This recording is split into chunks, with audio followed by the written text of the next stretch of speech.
Tom Halverson, thank you for being with us yet again for another video commentary on the economy. 2022 is rapidly drawing to a close. It's been an incredibly eventful year. We want to get your take on everything that we've seen in 2022 and also look ahead into 2023. Great. I'm looking forward to it.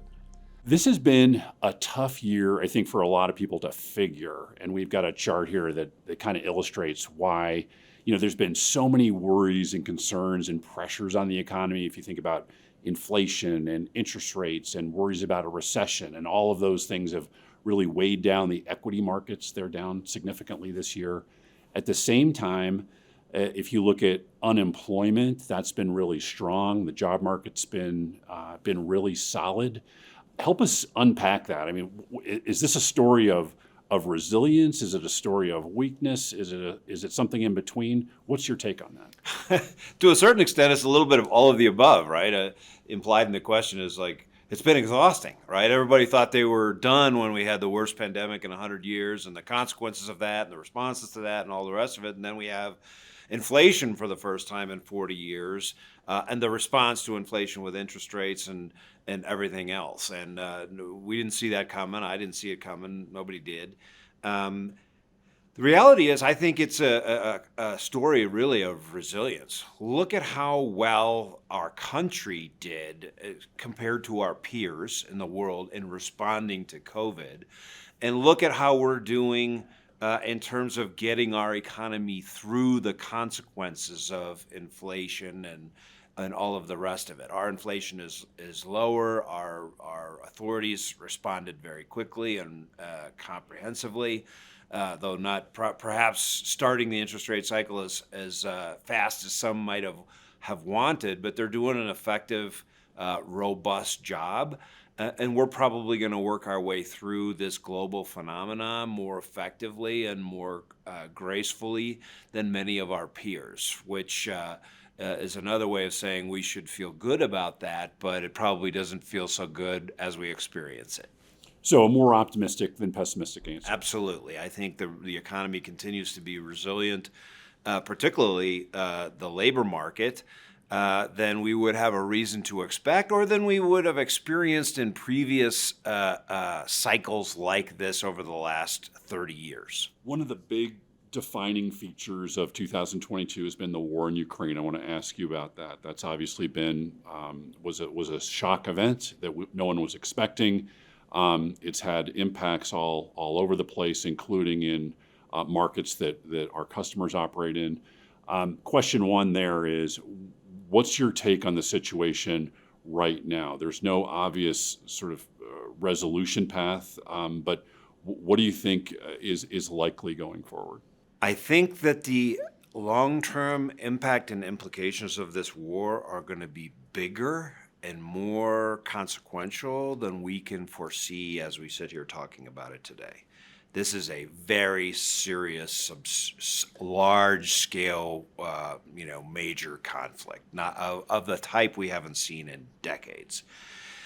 And if you go by the public statements of both sides in the conflict, they still have war aims that are quite irreconcilable, right? The president of Ukraine says we want the Russians out of every inch of the original territorial space of Ukraine, which includes Crimea, and Putin and all of his spokespeople continue to say, we're taking these four parts of Ukraine, and they're going to be part of Russia forever, even though they're getting beaten pretty substantially on the battlefield in recent weeks and months.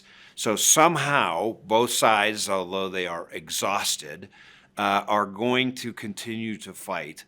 And I think this is going to take a long time to resolve because their war aims are so fundamentally not reconcilable, and because the consequences of a loss are so profound for both sides. I think this is going to be a long, painful process, and I think when people are looking around for historical analogies dangerous though that can always be, this is more likely to be a Korea-type resolution and end than a first Iraq war kind of resolution and end, where everybody knows when the war is over and the consequences become immediately transparent to people. We've been in a state of hostilities between North and South Korea since 1953, right? Now, I'm not saying we're going to have decades and decades of this in the case of Russia and Ukraine, but I am saying that it's very hard to see what an end looks like. Ukraine matters globally. It also really matters in the markets that in the sectors that CoBank finances, agriculture, energy, et cetera. Can you just tie what you just said to the outlook, the nearer term outlook in 2023 for agricultural commodities, natural gas, oil, that kind of thing? Well, the region, Ukraine in particular, but also Russia and the region where the war is and around where the war is, are very substantial players in international commodity markets in general, agriculture, fertilizer, and the like in particular. And given the prognosis for the war that I just described, it's very hard to see getting back to sort of pre-war kinds of levels of production, export, and therefore supply contributions to the world agricultural and commodity markets. And therefore, I think the war has a dampening impact on a long-term basis on supply, which has an increasing impact on prices due to constraints. Now, whether or not that itself drives global agricultural commodity prices is hard to say, because that will depend on a whole bunch of other things, including weather and productivity in places that are far away from the battlefield.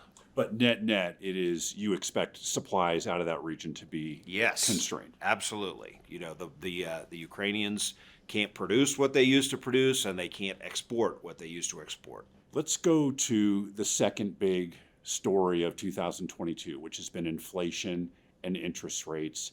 The Fed has embarked this year on the largest tightening cycle since the early 1980s. Everybody has seen that. And you can see here the expectation is that rates will continue to rise through next year before they start to come down. Could you just give us your take on what's happening here, and how confident are you that the Fed is going to be able to lick this problem in the time frame that's illustrated on this chart? We're in an unusual situation. We haven't had inflation like this since 1981, 82. Which is a long time, so it's out of most of us, it's out of our muscle memory, okay? And while the Fed was wrong, I was wrong, you were wrong, everybody was wrong in understanding how this would manifest and that it would and so forth, and they were probably a little slow in getting started, they can't be faulted for their speed, because once they did get started, the slope of that curve is steeper than it's been at any time in 4 decades, right? We've gotten 400 basis points in 9 months, which is an extraordinary speed. But trees don't grow to the sky, so interest rates won't continue to go up indefinitely. The question has been, you know, how long will this go? You know, when will it start to taper off and stabilize? What's the terminal rate when we get to the top? And then, you know, what will be the slope of the curve on the way down? And we don't know the answers to that, other than what I could tell you is, based on what the Fed has said and done, based on what's happening in the marketplace and so forth, this is likely to be a higher terminal rate than we thought 3 months, 6 months, or 9 months ago. And it's likely that once we get to the terminal rate, we will come down much more slowly than we have come down on decreasing sides of the cycle in the last 30 years, right? So it'll look and feel and be different than what we've experienced in our professional adult lives and careers, at least for the vast majority of us. And so my takeaway, the way I think about this and describe it to people, is I think rates are going to be higher for longer than we had thought even relatively recently. Let's bring up another chart that's also from the Fed. It shows their projections that have just been released for key economic indicators in 2023.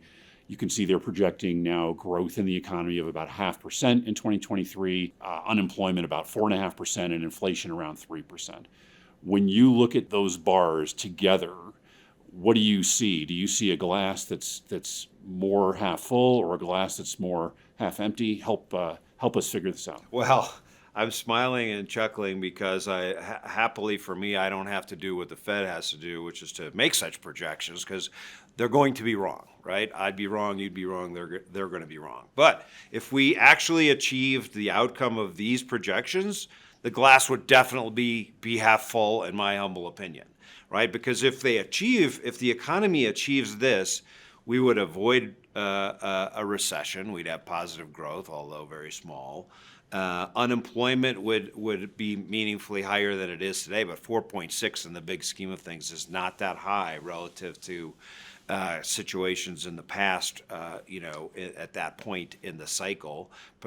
And inflation at 3.1%, given where we peaked, if we have already peaked at just over 8, that would mean that we are most of the way back to the 2% zip code by the end of 2023, which I think, frankly, would be a phenomenal outcome and not particularly likely in my humble opinion, which is why I think that rates are going to, once they reach their terminal level, they're going to stay higher for longer. And I personally think that achieving 3.1 by the end of 2023 would be a worthy objective and difficult to achieve. So we should hope this is correct. We should hope this is correct. A final chart for you to react to, which we'll bring up, which is a chart showing the probability of a recession in the coming 12 months. It's calculated based on attributes of the yield curve. You can see here it's gone up a lot over the course of the year, and it's now up around 40% chance according to this math. What do you think about this? And if we do have a recession, do you think it will be mild, moderate, or severe, or where on the spectrum do you think it'll be? We have a lot of momentum in the economy right now. The economy is strong. The best example of that is the labor market itself, where if you go back and look at the conversations we had 12 or 18 months ago, we thought then that the unemployment rate wouldn't go down to pre-COVID levels for 10 years.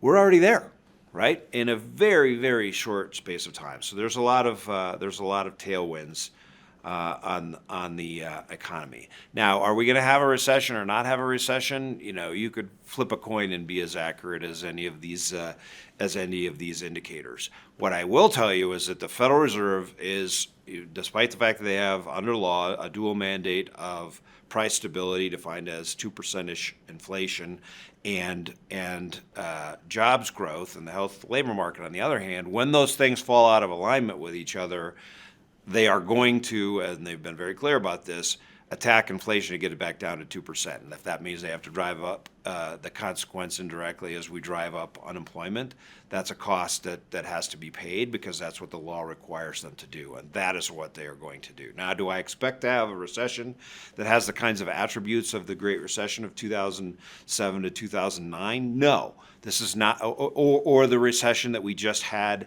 as a consequence of COVID? No, it's going to look and feel different. It's going to be a long cyclical adjustment process that probably won't be nearly as severe, and therefore it won't be one of these very sharp V-shaped types of curves. It's much more likely to be a long process of adjustment.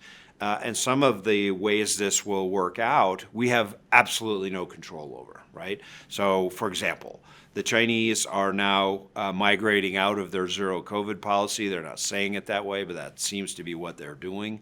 And the consequences of that on the Chinese economy could have a dramatic impact on the world economy in general and the American economy in particular. It could make the recession worse. It could make the exit from high inflation levels harder and longer to achieve. We don't know, and we have no control over that. But it's not likely to make it shorter. One last question for you to think about and answer. As you step back from the kind of Sturm and Drang of the immediate economic situation and think more broadly, more longer term, what long-term trends are you thinking about right now as you look ahead? Well, there's really a couple that I think are really quite profound and important, and people ought to be thinking about. It's that time of year when you try to step back and think about big important things and what's coming in the future. We've been in an era since 1989, 1990 with the demise of the Soviet Union, the collapse of the Berlin Wall, the intention and the attempts to integrate more the international economy and to assist in a political transition in places like the former Soviet Union and indeed in China and other parts of the world, where we had a great explosion of what we called globalization, right, which meant lots of cross-border investment and capital flows and things of that nature. And the economy of the world in general and our own here at home in the United States has performed very well as a consequence of that, looking at it in the long sweep of history. That era, however, is demonstrably over. Given what's happening in Russia, their attack on Ukraine, the posture they have relative to their neighbors in the rest of the world, which is immensely hostile, and given the way that Chinese leadership is evolving in their own thoughts and actions and behaviors over the last few years, for example, there's no question that that era is over. We are migrating and transitioning into a new era. We don't have a pithy new name for it, but it's clearly one with greater rivalry and greater reemergence of more traditional modes of great power, rivalry, and competition that has certain risks attached to it and is likely to change the direction as a consequence of international trade policy, international economic policy, and have some very different attributes to the globalization decades that we're just exiting. And I think we should all be observant of that, paying close attention to that, because it's going to very much affect the performance of our economy and, frankly, the way we run our own individual businesses, particularly for the industries that we at CoBank and our partners in the farm credit system serve. Now, I would tell you there's a couple of other things, and I've been making speeches on long-term demographic change. I think we are seeing some big demographic evolution here in the United States, and we're starting to experience things in our labor markets that I would view as structural, not cyclical, just, not just the normal ebb and flow of economic cycles, but the labor constraints that we're experiencing have structural explanations and are going to require us to step back and think fresh thoughts about what the long-term trajectory of our population growth ought to be to support the economic goals that we have as a country. And the last thing I'd tell people is we're also overlaying all of that. We're in a situation of rapid technological change. Technology in all kinds of industries is changing rapidly. We are in transitions in a number of industries which are more impactful, more speedy, and therefore will have bigger impacts on individual companies and on industries than most of us have ever experienced in our careers. You could look at the energy sector, the electric industry. You can look at agriculture. Pick your spot. But change is accelerating, driven by technological change. And that means there's going to be a lot of uncertainty and a lot of things changing quite rapidly. Some of those things being big macroeconomic and geopolitical things that we kind of took for granted because you don't see how they're changing, but they in fact are. So the premium on leadership and the ability of company leaders, national leaders, and so forth to be able to see where things are going and compare them against where they currently are and where they have recently been is extremely important. And as we end the year and think about the future in general and think about next year in particular, that's something that I would encourage everybody to give a lot of thought to.